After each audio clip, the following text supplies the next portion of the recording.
Hi, everybody. I'm Bob Bowman, Editor-in-Chief of SupplyChainBrain, and I want to welcome you to this webinar presentation on the future of asset management, ensuring business continuity with reliable asset performance, presented by Barcoding and Infor. Now, one quick housekeeping note before we get started. There will be a question and answer session at the end of this presentation.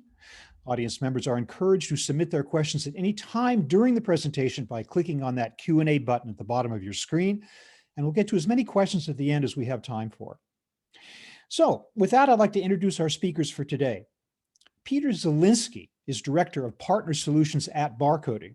With over 20 years of experience in the automatic identification and data capture business, Peter continuously enables customers to become more efficient, accurate, and connected in the supply chain industry by educating them on labeling and identification and mobile operations.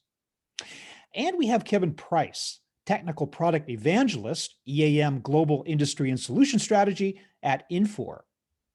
Kevin has been in the enterprise asset management software business for most of his professional career in product management and product strategy capacities. For more than 23 years, Kevin has been globally responsible for product management, product marketing, and strategy functions for Infor EAM, Infor MP2, iProcure, Spear Technologies, and energy performance management product families, and has launched over 80% of all that from an idea on a whiteboard to the world-leading and award-winning solution set that it is today. So the topic of this webinar is breaking down the strategies and technologies that are shaping the future of asset management. What do you have in store for us, Peter? I don't have a whole lot. With an introduction like that, I don't have a whole lot to add. I mean, as the Director of Partner Solutions, I monitor the cutting edge of the tech sphere, and we're going to be delivering some information in regards to IoT, RFID, asset management, and mobility. And we're going to really kind of talk about what's happening now and what's happening in the future. Kevin and I are going to take kind of a process, people, and technology approach to things. And together, since they're one of our premier partners, we hope to enable our customers to be more accurate, efficient, and connected and get work done. So let's get started on this. Our real storyline here is that future is all made up of smart assets.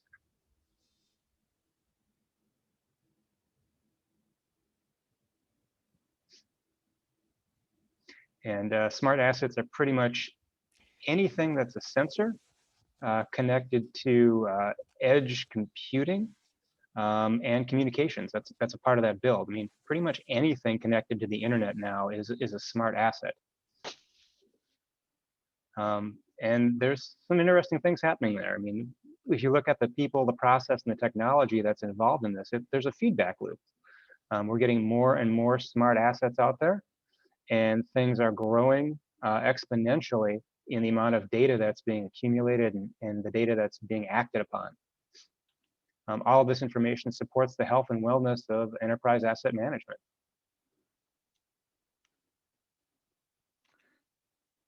So from our perspective, if you don't mind, Peter, this is Kevin. Good to see everyone.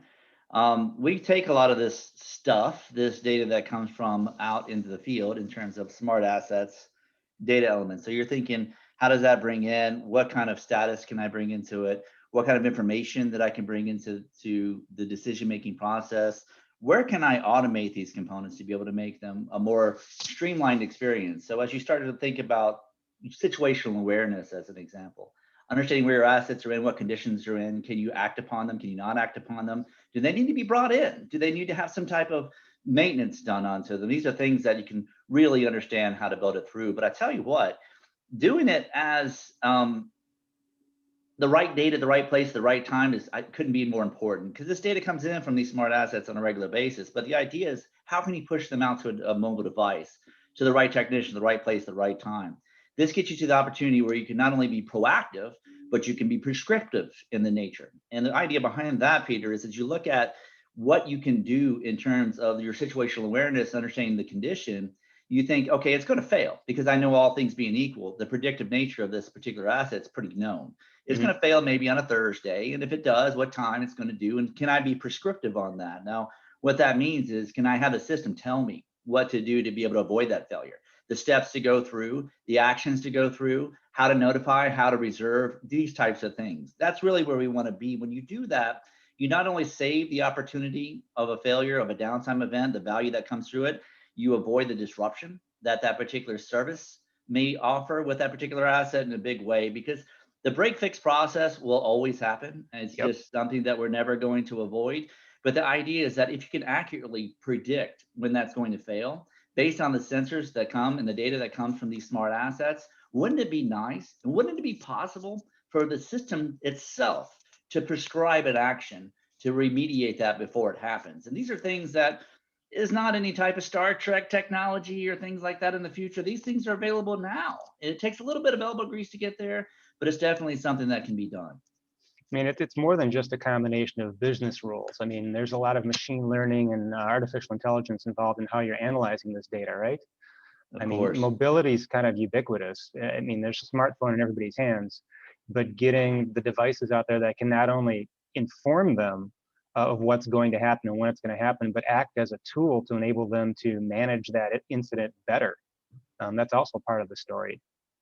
I mean, it's that feedback loop that we're talking about is more data, better decisions, better processes.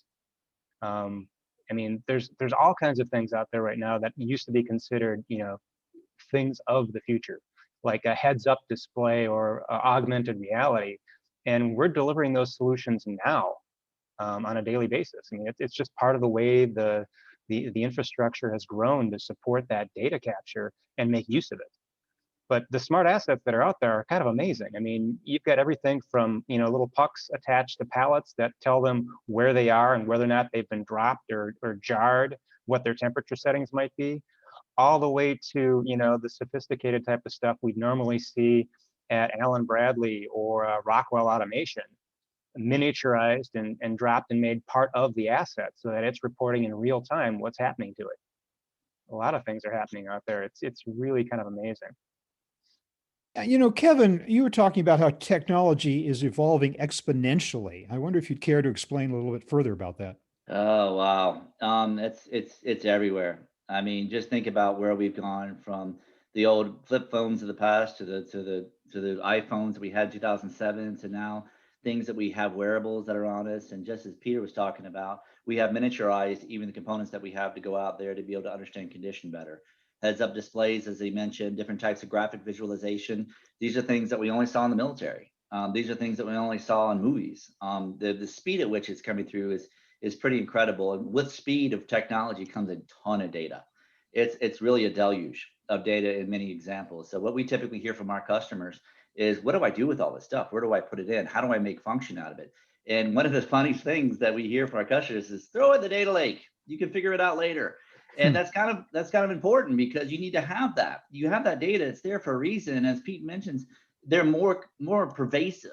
Data is coming from everywhere. So what do you do with it? How do you make that data better? How can you get better decisions from that data? And how can you improve your processes better? So what we do, we typically say, okay, put that data and let's overlay it with different types of things, because in a data lake, it doesn't have to be structured.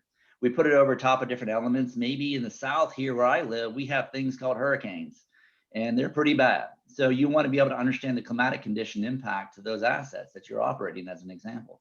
Lots of things can happen. So you want to overlay it with different things. And then over time, what you'll do is you'll find a routine. You'll find something that's frequent. You'll find something that is reproducible. And what we do is we identify that as an opportunity through the products, the process, and the technology to automate it with our artificial intelligence and machine learning. We want to take the history of Infor EAM. We want to apply what we've done in the past to fix, to remediate, to put criticality behind it. And we want to expedite it as much as we can. And once we do that, the machine learning is really important there, because if I fix this before, it should learn. It should understand what to do next time. It should build upon that. And this is something that we do on a regular basis. It does take a little bit more expertise than we used to in the past. And what I mean by that is, you have engineers that go out and capture the data. You have an engineer that goes and configures the system. You have an engineer that does artificial intelligence. There's a little bit more coordination and collaboration that goes on for some of this. But for some of it, the algorithms are already built. The machine learning is already there. It's just a matter of taking available as a technology and implementing it in what you do on a daily basis. And adding that business rule to it to make it functional and operational as well. so that You you've got bet. events and actions that are happening as a result of other events and other actions. I mean, that's that whole feedback loop we were talking about. Yeah. It's really, really kind of good. The computer chip shortage, though, is affecting things a little bit in regards to the fact that everybody wants more smart assets, and it's probably one of the reasons why we're having that computer chip shortage. That's a good And point. if you think in terms of the automotive industry and the amount of intelligence they're packing into those cars to make them smarter, I mean, that affects a lot of other industries as well. It's a good example, in fact, of smart assets in a lot of ways. Well, good theory. I think we've been talking about here up to this point, but I'm wondering if Peter, maybe you could give us some examples, some specific examples of smart assets. Well, I want to try to stick with that automotive framework for the storyline, just to get us started, because it's something that we're all pretty much familiar with. We all walk into a car and we open the door and we hear that ding, ding, ding, ding. That's telling us our doors are open. I mean, that's kind of a little bit of edge computing right there, because it's working on a sensor that says your door is ajar and then giving you feedback. But that car is also connected to the dealership, either on a batch basis or on a regular basis, depending on whether or not you're running a Tesla. And it can be a lot more proactive and prescriptive. I mean, your maintenance light says you're due for scheduled service, but you also get a recall notice that says, hey, your airbags may be faulty, contact your dealership. And if you're in the right type of vehicle, that notification could come right across your dashboard. So you're getting that connected experience with a combination of edge computing and sensors as a part of your everyday reality. And what we're talking about is taking that type of service, that type of information, and making it ubiquitous so that it can better inform asset management throughout almost any scenario. I mean, it's, Kevin, can you give us a bunch of examples? Well, I can give you personal ones because I got two daughters that both drive cars that have lights that are on all the time. They don't know what they mean. And this is an opportunity for us to be able to say, if it was connected, boy, would that be great. Because some of these assets do have these connections built in. Tesla's a perfect example. And then other ones, they have it built there. It's gathering data, but it's not going anywhere. It's going back and forth. Vehicle is a perfect example of those that really is kind of leading a lot of that edge computing idea in my mind, because we have a lot of folks that are on over the road assets that have telematics that are associated to them. Those telematics systems can gather anything, man. Yep. There's so much data that can come in, just driver operational behaviors. And that's the old argument over, well, the maintenance guy says it's the operator that's messing up this equipment. The operator goes, nah, it's the maintenance guy that's messing up. He's using the wrong pieces of equipment. And there's always this argument. And we can go in the middle of that and justify it, right or wrong, not taking sides, but just based on the data that you get. What we're also finding is that we have, of course, these data elements are everywhere. Smart buildings, building manufacturing. You see that you look, okay, we have a focus on the line. We have a focus on these robotics that are built into there. But what happens when that climatic condition inside of that operating environment, that building, becomes too humid? Especially in like a cabinet making environment, humidity is big because you can have all that dust spark, right? And it's a bad environment when that happens. But not only that, you want to be able to make sure that energy is optimized. So when I'm running that building, I want to make sure I'm getting the biggest bang for my buck and what I need to be able to supply in terms of my energy bill. So it's pretty big that's built into it.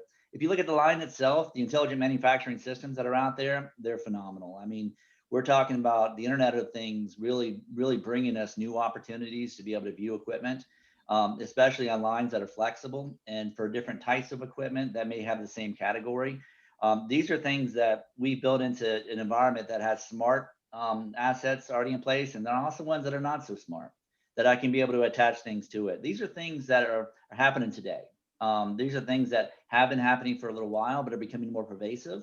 And I guarantee you, a lot of the people that are on the phone today are thinking, we got data coming from that asset, but I don't know what we're doing with it. Maybe I need to go into, just like my daughters and their engine light that keeps coming on. There's something going on there. Let me know what's happening so I can be able to do a check for it. These things kind of sometimes hit home a little bit too fast for me, Peter. They're just, that's just me. Sorry. Well, at least we've gotten past the age of technology in automotive where it was limited to a red light that came on and said check engine. Yeah, true. Thanks very much, guys. I really appreciate that guidance. What about radio frequency identification, RFID? How does that fit into the picture, Peter? Oh, it fits in a couple different ways. I mean, if you think about RFID, you've got kind of three kind of aspects to that. There's the passive classic RFID chip, like you'll see for RAIN RFID in retail. It's basically just I'd call it a dumb chip, but it's not dumb. It's got a great identification. There's just no power source attached to it. It's passive RFID. And what passive RFID needs is something connected to the internet that can energize it and capture that data. So RFID on the passive side makes use of the asset being smart enough to tell who it is and what it is, but then having some choke point technology to gather and capture that data. Now, there's also active RFID. Now, you can think of that as basically your smarter asset that can communicate. RFID could be ultra-wide broadband, it could be Bluetooth, you name it. There's a host of different types of communication spectrum that could be used for this, whether it's 4G and LTE that it's talking through.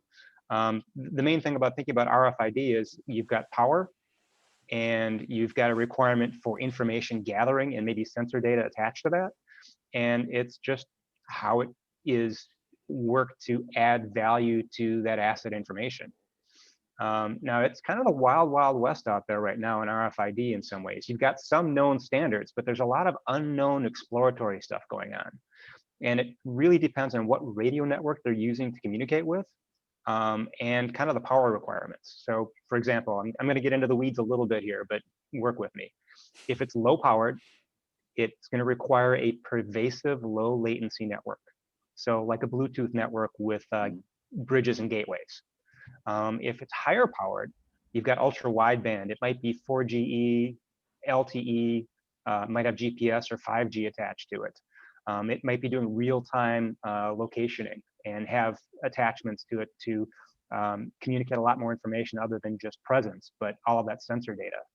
Now, here we're talking about something like a smartphone at the edge, where it's focused on a particular purpose, but it's doing what it needs to do. And getting back to that data discussion, there's different ecosystems for this data.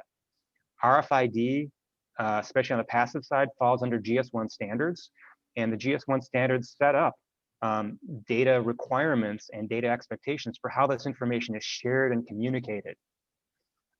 Once you get beyond that, you're talking about proprietary systems for like TMS telematics and other Internet of Things.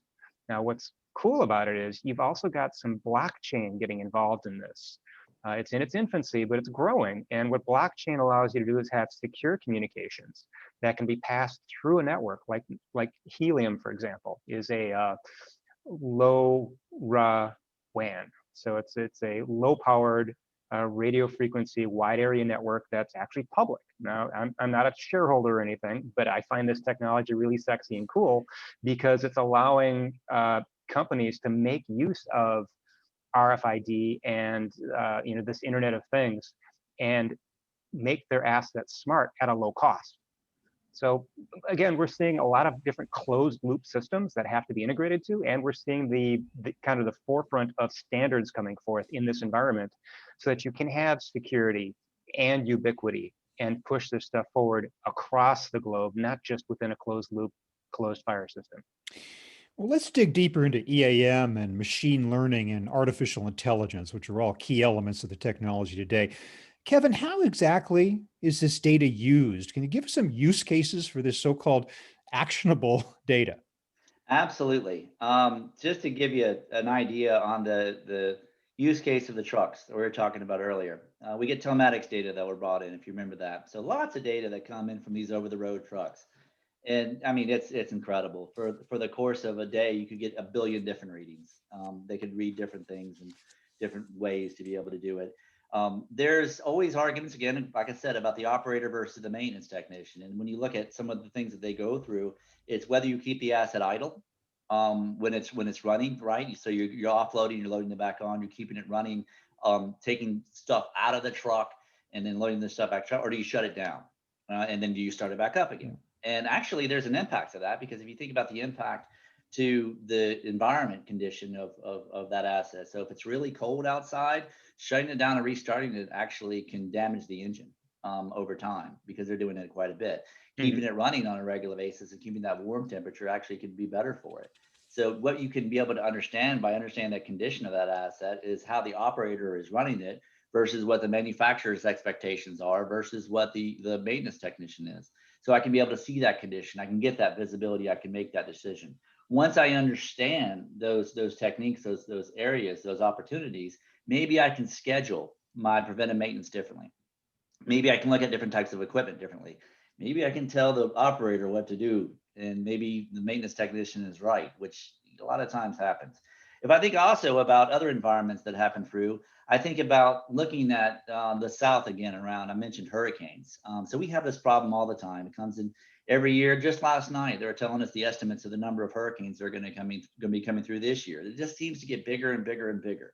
What if I knew all the assets that I have in my particular county, my region, or what if I'm in a power generation and I understand all the poles and what condition they're in and what state they're in. And I knew because of the material that's in that when it reaches a certain wind speed, that those things could break.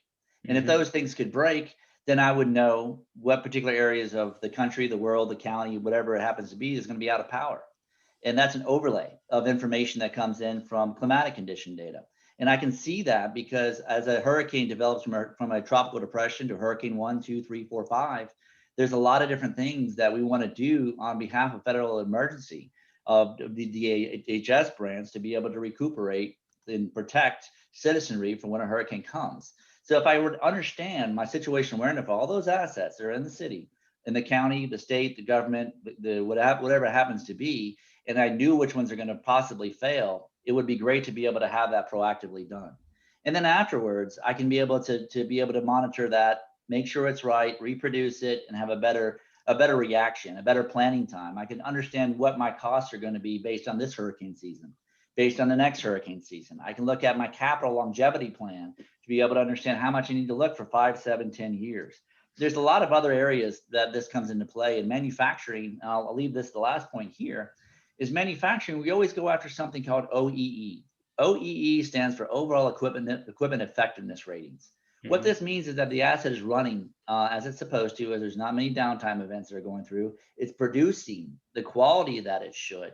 And there's a couple of other factors that go in, but the issue is I can't really calculate that very well because I have to wait from data that comes from multiple systems. There's production systems, there's quality systems, there's asset management systems.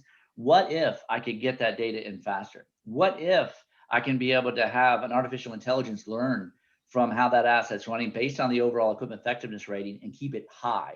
Make sure that if I'm producing a chemical, if I'm producing a drug, if I'm producing food, some of these process transactions and process industries that go through are very critically assigned a specific type of OEE rating.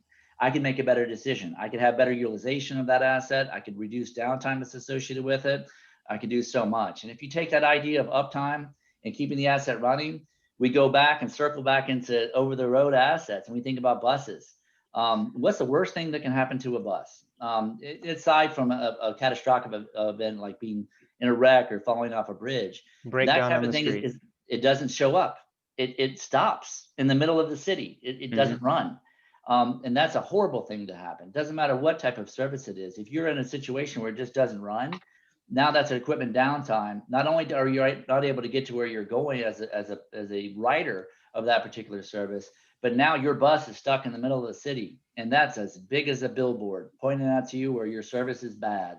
And now your ridership impacts are going to be huge. You're also going to get fined by the DOT from having it sit around. You're going to have different types of violations that come through it. But as you look and look at your environment and you look at what's around you in terms of the technology, and you look at the connectivity options that Pete went into detail on, the elements are there. It can be done. It can be brought in. These are things that we can be able to do. We have a lot of use cases with our customers today, but I tell you what, we're still finding out more and more every week.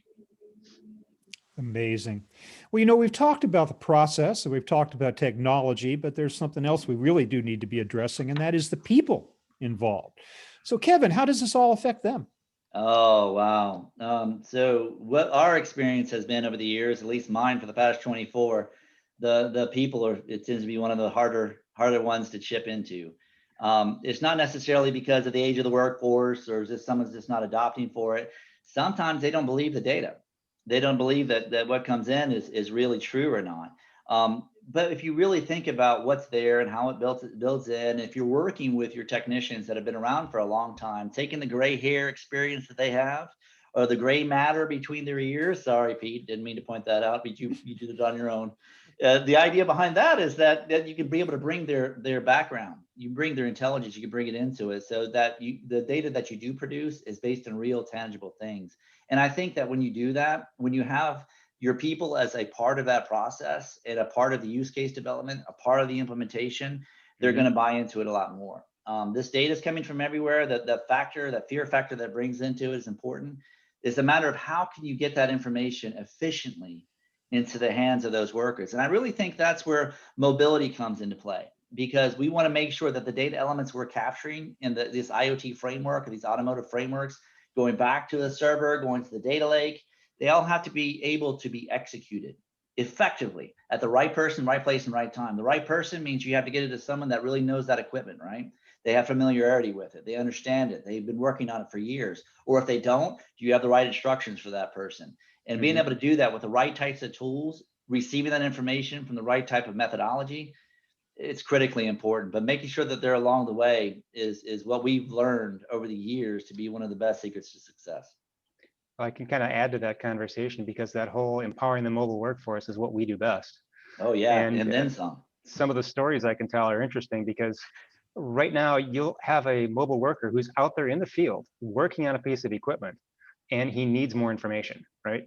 Well, now he's got a tablet in front of him that happens to be connected to the World Wide Web, courtesy of, GT, whether it's 5G or 4G or whatever. He's got that. Looks like we have a little freeze on Peter there.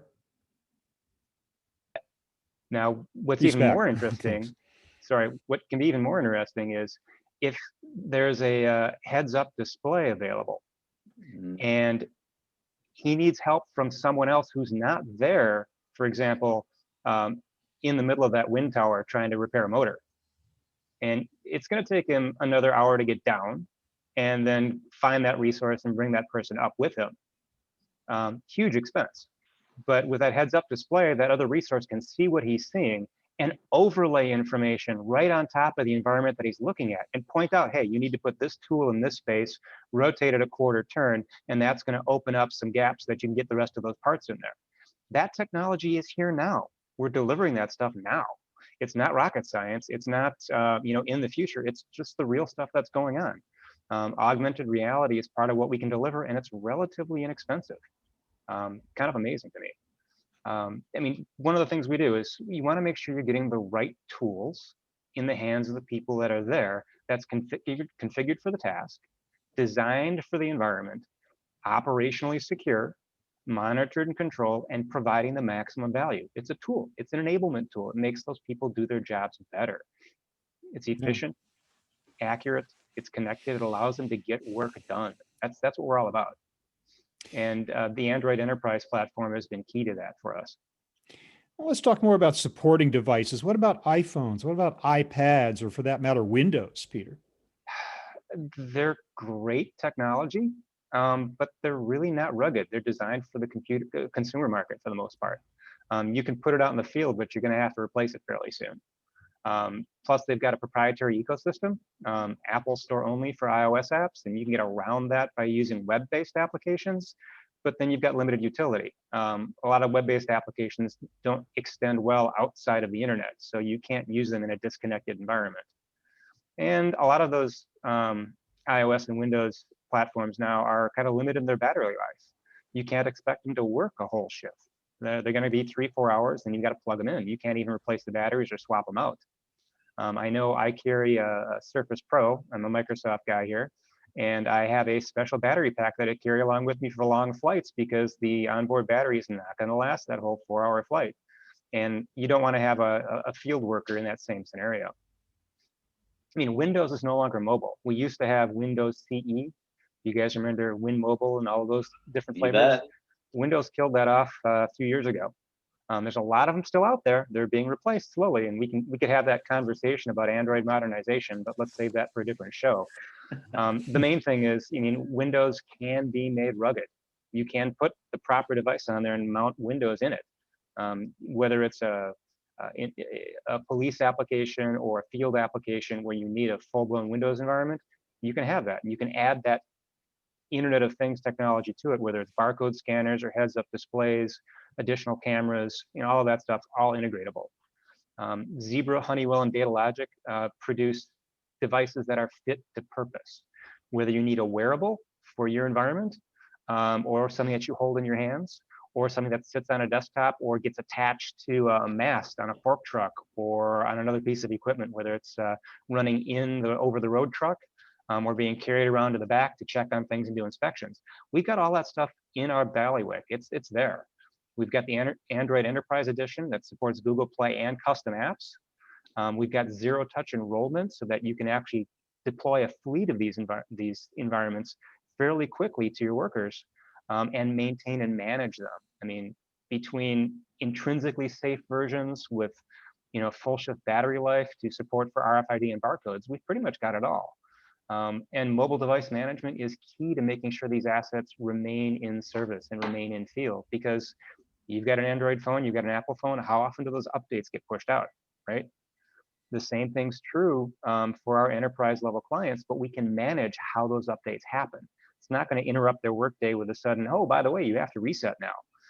We can actually schedule this stuff so that it's happening in the off hours or in downtime hours.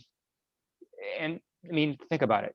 You can now put in your hands a device that is a tablet.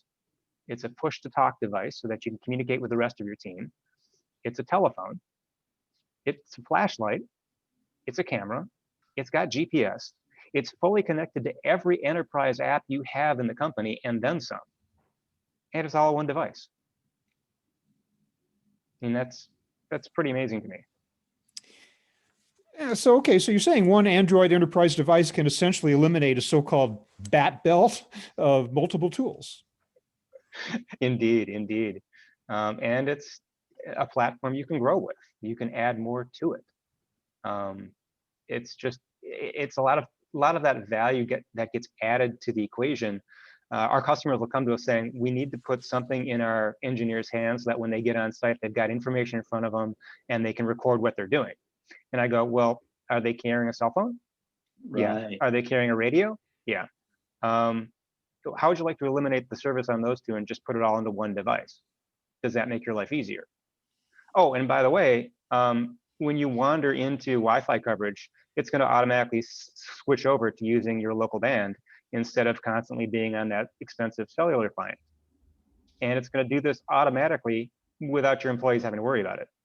Would that be a value to you? Just reducing the cost of that.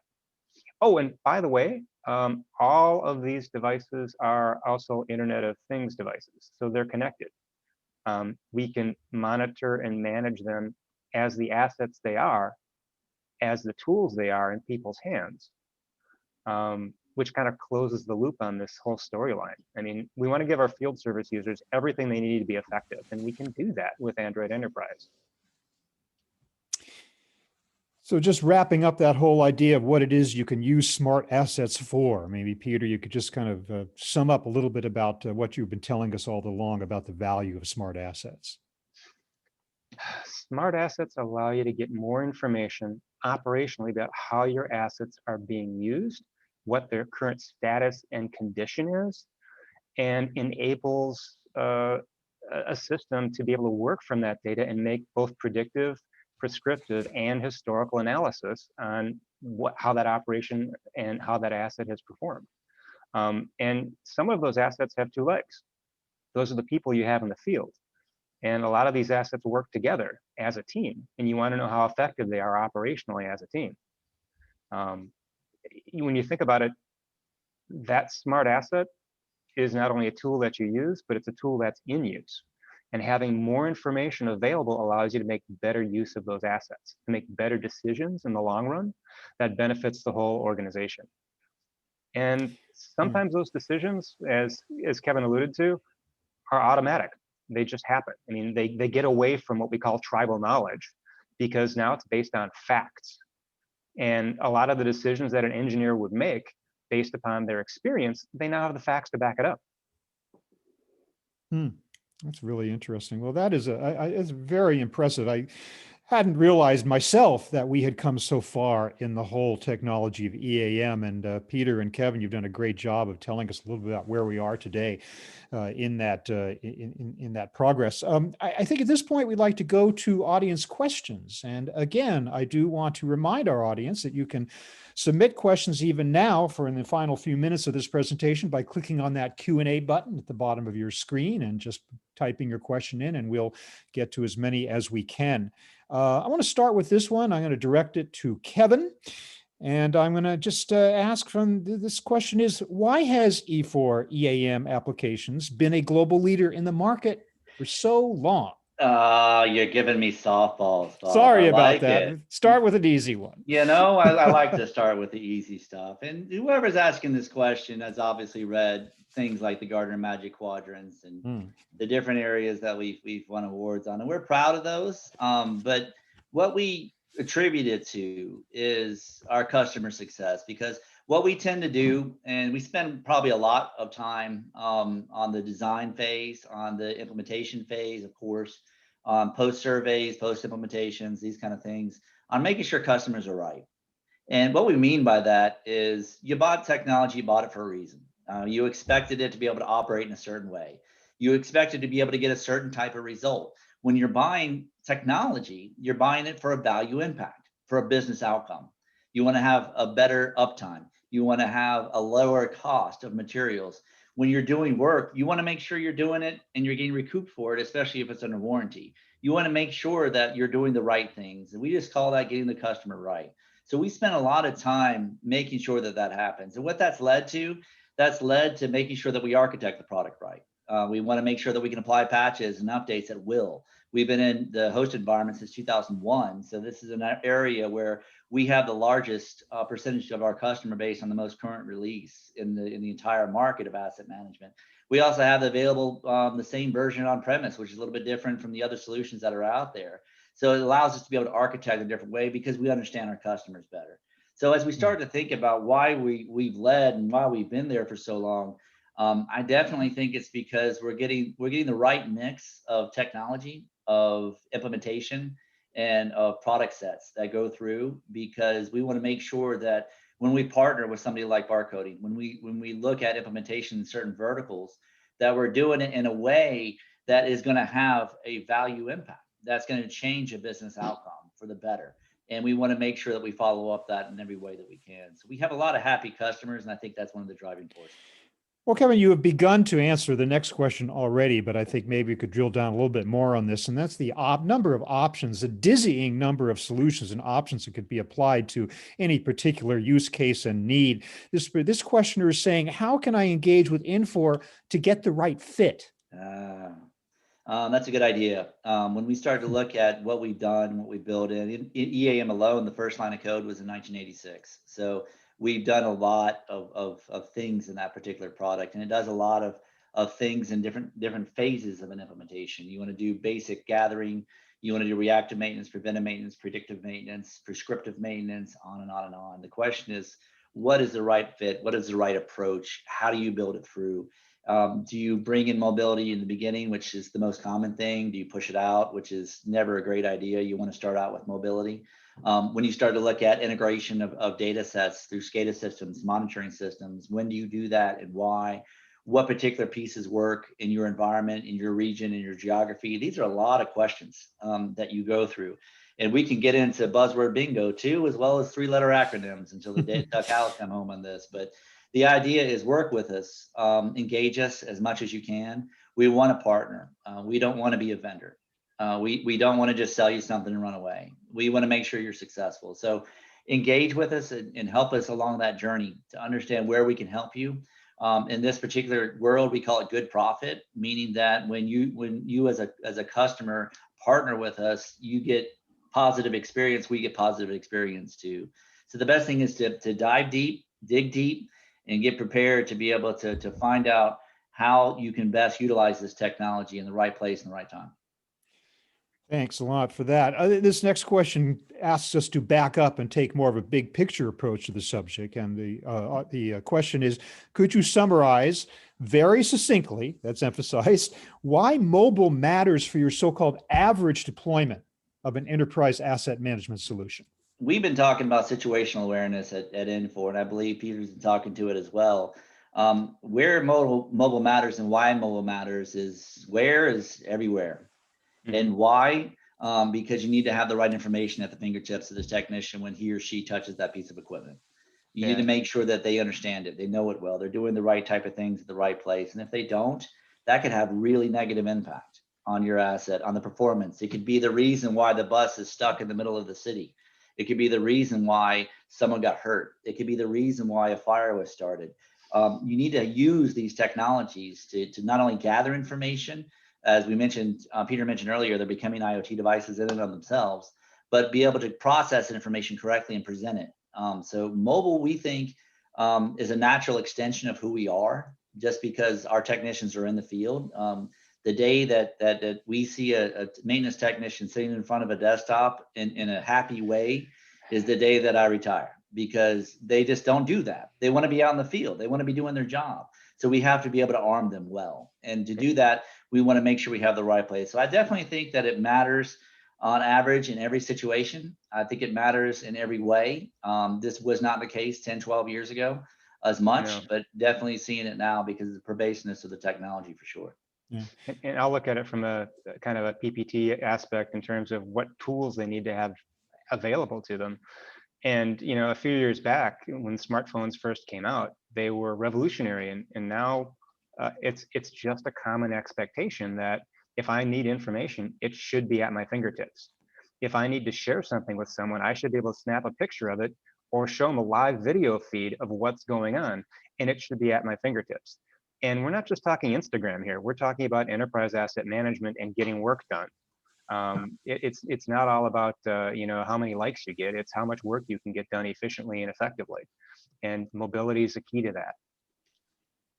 Thanks for that, Peter. And maybe I could ask you to expand, because another question here is sort of asking your perspective a little bit to elaborate on what Kevin said, is why do I need mobile device management? Real simple. It's always changing. I mean, your mobile device that's out there, it's working today, but you may run into a situation where, for example, there's been a new security patch that's gotten pushed out to your wireless network, and now your device is lagging. It's not working the way it's supposed to because it doesn't share that same patch. So now we've got to get onto that device and upload its patches so that it doesn't lag anymore and it works well for you. Other reasons are, what if you need help in the field and you need somebody to install another application or update the application that you're currently running? You can wait till you get back into the office and hand it off to the IT guy and then hope he can accomplish his job. Or you can stop off, have a cup of coffee, make sure you're on the local Wi-Fi, and your help desk will reach out, update your device, and send you on your merry way. The mobile device management is really key to keeping those assets that you're using, those mobile devices, up and functional. It's just an extension of asset management, really.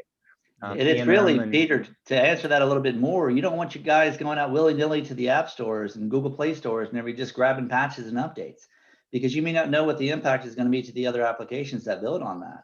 If you have a mobile device manager to be able to push those out in the consciously designed way that Peter's talking about, boy, it's going to be a lot safer. And you're going to make sure that you don't miss a beat, because the worst thing, again, can happen to a maintenance tech out in the field is with a mobile solution, is the mobile solution doesn't work. Right. And they can't do their job because they get so ingrained into doing that as a process. If a patch was updated that they pulled down from Lord knows where and everything breaks down, boy, are you in trouble. Yeah, and our major vendors who create these enterprise assets, these Android applications and suites, they've got a program where all of the patches get sent to them first. They work their way through to make sure they're going to work on all of their devices, and then we get a release schedule on when those next patches are available to be released. And then we can work with the customers and the clients to schedule that stuff to happen in an orderly way. It's not like your first Tuesday of the month where suddenly Microsoft says, hey, I know you're trying to get work done, but it always happens before a presentation, man. There's always a presentation coming in and everything kicks off. Yeah, so mobile device management allows us to control that update process and make sure this stuff stays alive. And the really cool thing is it allows us to do training and intervention remotely. So if you've got a new application that you're pushing out to your suite, you can actually get remote control on that device and say, hey, let me walk you through this before you do it for the first time and show you how to make it happen and how it works. Or let me send you a video, here's a link on how it works on your device and you can actually see the application running. Again, the technology is amazing what we can do now. Mobile device management is key to keeping those assets alive and continuing them to function. Great, thanks for that.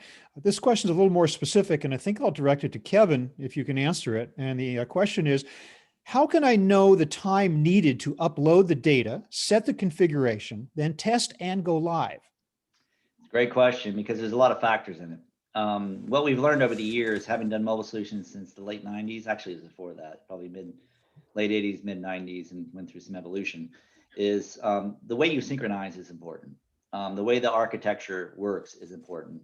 We tend to synchronize based on thousands of records at a time, and we bring it down. That's the default setting that goes into it.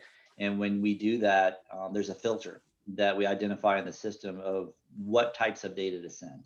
So is it just going to be a distribution of a work order for an execution? Is it going to be the entire equipment structure for them and their department that time of the thing? Is it all the materials? There's a lot of decisions that you make. So how you determine that is through testing. You go out as a regular basis and you identify what kind of data that they're going to need on their job. So you really need to understand the use case. For our perspective, this is not a development oriented type of person that does this. This is more of a business analyst. So you, as a business analyst, you understand what exactly that person is going to go through in the day in life, and then you arm he or she in the field with that data set and execute it correctly.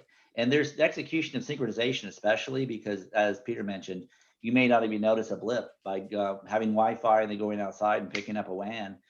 There may not be any difference, but sometimes there may be, and you need to have different synchronization options. So what we provide in our administrative tools is to be able to choose what types of data to go through, how to be able to synchronize it at a different place. The last thing we want to do is be out in the field in a disconnected environment, capture data, then lose it. So we spend a lot of time in our implementation to make sure we get that right. Great, thank you. Disconnected environment support's important because sometimes you just have to have that offline functionality. Yes, you do. And EAM has that. I mean, if you're working in a mine, you may not have a really good internet coverage. It just doesn't happen down there. So in terms of being able to enable smart assets, smart maintenance under the conditions where internet's not readily available, this is good. This is good advice for our audience then. You bet. Definitely. Yeah. Okay, let me see. Can you give us a real life smart asset use case, one that is secure? Peter. Well, I got my favorites and something we can all relate to, hopefully not, but rodent traps, right? Real simple use case for a business. You sell rodent traps. How do you know when the trap's full? Well, usually you send a body around and look to see if there's something in the trap. But there's a company out there that has basically made it an Internet of Things device. Victor Pest Control. They sell rodent traps that are connected to the internet, and they're doing it through public helium, which is a low WAN network. Now, there's gateways, which are public, actually public, privately owned, and they earn hint through blockchain, HNT, not hints, but HNT. It's a type of Bitcoin that's used to support this particular network. And what's cool about it is when those rodent traps trigger, the signal gets sent out and they know that rodent trap needs to be collected. They don't waste time or overhead checking for empty traps. They know which traps are active and which ones aren't. So they don't have to waste time, waste money inspecting things that don't require inspection. Real quick, they're using blockchain. It's a secure transaction. It's happening over the internet publicly. And it's just kind of an amazing use of smart assets out in the field for something that you wouldn't normally think of being smart, like a rat trap. Yeah, interesting. Man, I don't have anything that cool. I don't have a rat trap example, but for our examples, we typically see a lot of work. I mentioned HVAC earlier on, climatic controls and heating air cooling systems that are out there. We also have other ones that are on heavy pumps. So these are things that have 40, 50,000 horsepower that run on a regular basis. And the reason why a lot of people tend to incorporate a lot of smart asset technology to some of those things is because those things cost a lot of money from an energy perspective. I mean, if you think about the energy that you pay for to run an asset, it's water, air, gas, electric, and steam.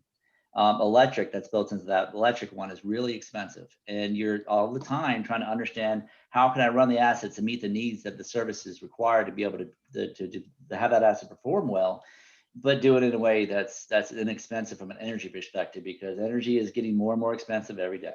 Now we can go in and replace it with different tools, right? Different technology of solar and other things that are built in, but we're always going after to try and check it. So when we look at some of our customers that have implemented these types of things, we have use cases and videos and stuff if you want to go see on infor.com. But the idea is there's a lot of systems that are monitoring these assets already. There's a lot of alerts that are coming in, and some of those alerts can be false positives. Some of those alerts can be just notices that come through. But what happens if that alert comes in and it keeps coming in, and it comes in a certain frequency over a certain time? Then I know for a fact that based on my history, again, with the artificial intelligence and machine learning algorithms that I can put in, it's probably going to fail. And if it's going to fail, I could probably tell you exactly what particular piece of equipment. I could probably tell you the reason why. And based on my history, I could probably tell you the reason why it broke, because I know who fixed it last. These types of things that we build into it are things that are common, but it's the original idea that they went after of how can I reduce my energy bill? How can I make a better utilization of my assets to keep it running, but also go through? Because I tell you, in the HVAC example, all the time, you get a piece of equipment in, or not just HVAC, but other assets too. You get a piece of equipment in, the original equipment manufacturer says, here's all the materials that you have to buy from me to be able to make it run. And the materials guy goes, oh, hell no, I'm not doing that. Here's the stuff I'm going to get aftermarket because it's going to be cheaper. Mm-hmm. And no, cheaper isn't always best. You don't want to have the right assets for the right reasons, because if you change some of those materials in, it breaks, it causes a big problem. You go back to the manufacturer, they say, well, great, what part did you use? This guy bought this part from the store. No, that's not going to work because I'm not going to warranty it now because you did that. So these types of use cases we see on a regular basis are common. Mm-hmm. And these are things that we see all the time. But if you can incorporate that condition, if you can incorporate all that data into a machine learning event to make sure you're doing the right thing at the right place at the right time, guarantee you your cost of operating that asset is going down quickly. Well, and one of the prescriptive things you can do is stage an appropriate supply exactly near where that failure is going to happen, so that those materials are available. I mean, I've seen it in the railway industry, where they know they've got preventative maintenance going on, and then they've got equipment out there that's suddenly responding poorly. So they start staging additional motors to replace the critical parts that are going to need to be replaced if that thing does have to go down. And if possible, take it offline, do the maintenance before failure happens. That's an exact perfect example. Yeah, that's great. Got to have, if you've got good data, you can make good decisions. That's right. So can you provide a couple of metrics, such as, for example, maybe dollar cost savings with that involved in reducing devices and creating one point of data collection? This questioner is looking for metrics on productivity gains as well. Who wants to take that? I can start there, but I'd like to pass it off to Peter, because we have an example that's out there on our website to go check out if you ever wanted to.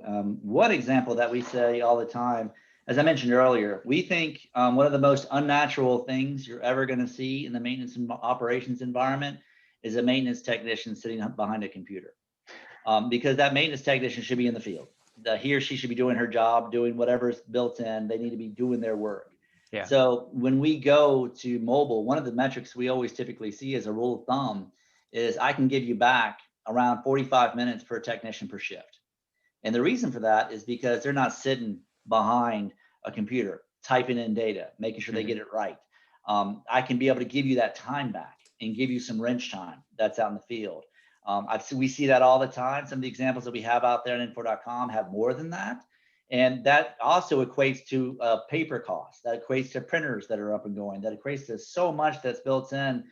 These costs are real. These costs are accurate. And these technicians now don't have to go back and forth. You have 6 feet separation for social distancing, interactions that go into it. If we can keep that person in the field doing his or her job, making sure that we have the right person doing the job, because a lot of times we'll have the guys that are experienced doing the easy stuff, then we have a big impact in a big way. Just the productivity increases, the wrench time improvements are usually enough to justify the value impact that we have with our customers, but there's so much more.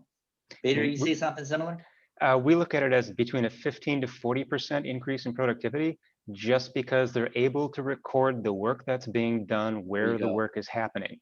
They're able to get directions on what work needs to be done where and when the work is happening. That's huge. I mean, if you go back to the clipboard and pencil days and grease pencil, they would make notes, and the notes would get entered in to a file. And then maybe if you're lucky, they'd look at the file the next time the thing broke down and try to find a pattern.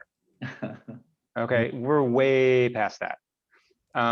Some organizations are to the point where they have the people make the notes and then they hand that pile of paper off to somebody else who keys it in so that they have a electronic copy. Again, we're way past that. There's no value add there having someone else key in the information with a certain degree of accuracy versus the person who actually did the work and who's getting the work done. Huge buy-in there. I couldn't agree more, man. The poor clerk that has to sit there at the maintenance technician's desk with paper this high. Or chicken scratch. Because they always said, well, my piece of paper, it's mobile. I can take it with me and I can put it in. Well, yeah, you know, that's cute and all, but the timeliness, the accuracy, I mean, we can go on and on. This is and those pieces of paper get lost. So guys, I think we have maybe time for maybe one more question. And this questioner is saying, could you please describe basic techniques or methodology to track performance in mobile devices? Who wants to go with that? Go ahead, Peter. Last couple of minutes we have. Fun one.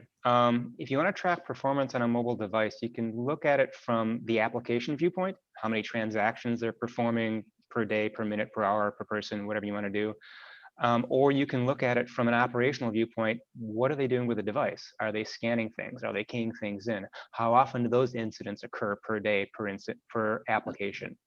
And if your system's smart enough, you can take those timestamps and those activity stamps and those events and tie them back into the operations that are being recorded and happening in real time so that you can get some visibility on that. Now, if you want to tie that back to the way the network is working, to see whether or not there's any lags in your information structure, whether it's at the router or at the ERP system, within some kind of a logic break that's happening as to how that information is being integrated. Now you've got that additional information as well. You can just break it down to standard KPIs in a warehouse or an operation. How many things do you do that you can accurately track now? Add mobility to that and see the improvement. That's the only thing I would say is that last sentence is what are you trying to go after? Can you benchmark it? If you can measure it, you can improve upon it. You can also do worse than it, but the idea is if you can be able to write it down and go after it, crystallize it, make sure it's a goal that you can go after, you can benefit from it. Some of the examples of automation, some of the examples of data capture, some of the examples of just improved performance from a work order execution perspective, from an automation of operational checklist. There's just so much that's built into it. Great. That's a great question. It's all Six Sigma stuff, folks. Yeah. Man. Well, it's interesting. We set out to talk today about the future of asset management, and the two of you have done a fantastic job of doing so. But the real take-home message that I'm seeing here is the future is here now in so many ways. And thank you so much, Peter Zalinski of Barcoding, Kevin Price of Infor, for elucidating this really interesting topic and talking about some of these very exciting technological advances that we're seeing now. Please do, audience, consider downloading the asset investment planning white paper you see right there. And there is your contact also for barcoding.com. So with that, guys, I do want to thank again, Peter and Kevin, for this great presentation. And I want to also thank our audience for listening in during this very compelling hour. Everybody, have a great day. Thank you. Bye, everybody.